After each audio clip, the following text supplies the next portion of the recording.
অন্নপূর্ণা ভান্ডারে কি একটা পরিবারের জন্য একটি ফর্ম পূরণ করতে হবে, নাকি যতজন মহিলা থাকবে ততজনের জন্য একাধিক ফর্ম পূরণ করলেও চলবে?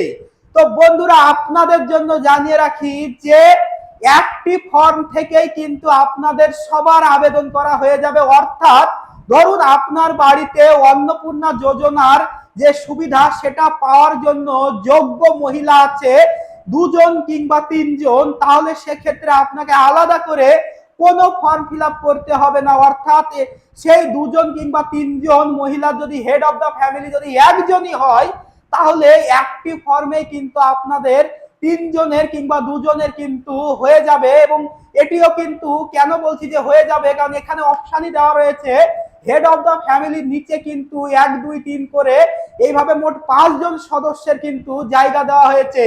তাই একেবারে ঘাবড়াবেন না, একাধিক ফর্ম পূরণের কোনো দরকার নেই। একটি মাত্র ফর্ম নেবেন। যদি দুজন কিংবা তিনজন একই বাড়িতে থাকেন, সেই একটি ফর্ম থেকেই কিন্তু বাকিদেরও আবেদন করা হয়ে যাবে।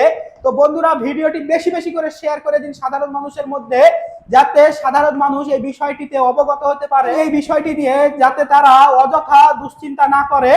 আর এইরকমই আরো ইনফরমেটিভ ভিডিও পেতে অবশ্যই আমাকে ফলো করে রাখবে।